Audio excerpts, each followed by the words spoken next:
This Moroccan question asks this French Freemason if there are satanic rituals in the Freemason lodges. This man replies, to my knowledge, no. There are blue lodges that starts from the 1st to the 3rd degree, but he didn't go beyond. Also, there is what is called the level comprised between the 4th and the 33rd degree. To my knowledge, I knew some people who were there, and I don't think they're doing satanic rituals. I even knew a woman in the 31 degree. Or 32, and I had a close friend that was in the 18th degree when I quit, and what he would tell me wasn't remotely satanic, but if it exists, it should be limited to a very, very small, to very, very few people, in my opinion. So questioner says, so if I understand, for you Zionism is more dangerous than Freemasonry. Jacob, yes, I think so. Actually, what happens is that the Zionists have also infiltrated Freemasonry, meaning, for example, the activity of Zionism. Zionism is a term he will explain soon, meaning the Zionists have said there is the big Orient of France. There are few Jews in this Orient, but they were at their individual title. What did they do? The Zionists in 2002. And I participated as a guest. I wasn't known, I hadn't written books, YouTube didn't exist, so we didn't know. So they told me, Brother Jacob, we're going to create a lodge to defend Israel. So a lodge composed only of Zionist Jews. Of course, this was against the ruling of the Great Orient. Of course, they didn't say it like this, but it's, for example, there's an Arab that wants to join the lodge. Well, there was a secret vote, and he would be rejected. So actually it's a lodge that's 95% composed of Zionists. And actually I wrote about it in my novel, The Autumn of the Zion. It's called The Star of Peace. They would start with news from Israel. They would organize secret travels.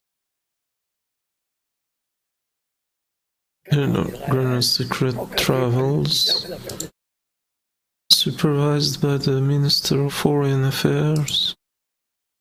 They would do propaganda. They are Zionism, meaning they are Jews that work for the Mossad. So I don't know, I don't think they did this in the other obediences. Why? Because in the other obediences they don't accept the politicization.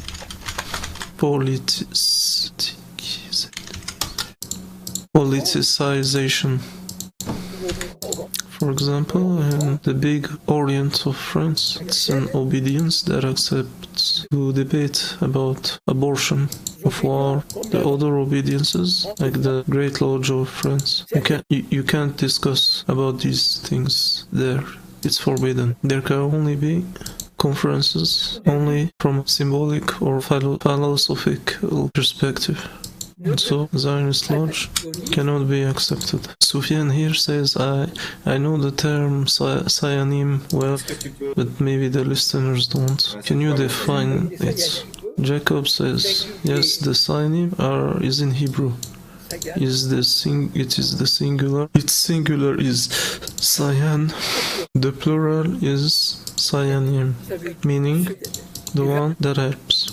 From the verb helps, so the ones that help. So what are the Zionims? The Zionim. In 1959, the director of the Mossad at the time said, we have hundreds of thousands of Jews across the world, especially in the West, that occupy interesting positions in media, economics, politics, cinema, culture, TV, in advertisements, in editing, meaning book publishing, or book publishing rather, they'd be asked for help. They would be asked for help. And so the Mossad recruited from 1959 between 40 to 50,000 Zionim across the world. Now I will give two references, biographical, so that people know if they want to get informed on the truth of the Zionism. Firstly, there's this author named Gordon Thomas, who was British and who is a specialist of secret services of Britain and the Mossad. This author had interviewed all the Mossad directors since the end of the 50s. So he interviewed the Mehi Ghamid, director at the time, who explained to him the birth of the science. So you can refer to this book, his books that are very well, that document this very well. The second book was hard to find, but you can always try. The author is Viktor Ostrovsky. So I forgot the title, but if you type Viktor Ostrovsky Mossad, you'll find it. He was a Mossad officer, and this is very rare that this happens, that he had resigned in the 80s. He took refuge in Canada, and he wrote a book that tells his experience. A book that recounts his experience in the Mossad, how he was recruited, etc. And the book has had a great success. The book was a great success. Why? Because the Mossad tried to ban it, and this had given a big... and that gave the book great publicity. So the book tells, for example, two episodes of the signing. First one in London. We are in London in 1984-85. Maybe half a year, but there is Vanunu. You know, the one that took photos of the nuclear power plant of Dimona in Israel. And was given or sold his photos to a British paper, don't remember its name. He took refuge in London, hidden in a hotel.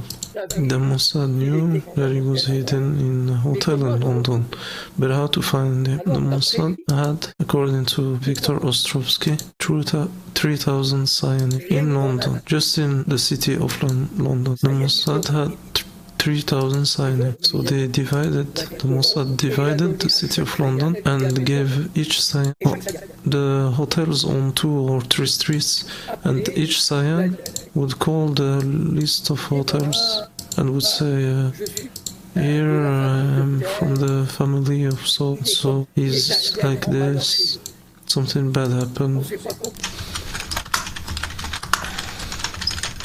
Great misfortune happened to him. We don't know how to... And finally a hotel told them, yeah, we have a guy like this. So they spotted him, they told him, they put a good-looking girl, pushed towards him, sent towards him, that took him to Rome, and there he was captured, imprisoned, and taken to Israel there. So Viktor Ostrovsky said in 85 there were 3,000 Zionim only in London. So I did an extrapolation and I said there must have been between 40 and 50,000 Zionim in the world, in the West. Thanks for watching, guys. Like and subscribe, links and support in the description. Peace.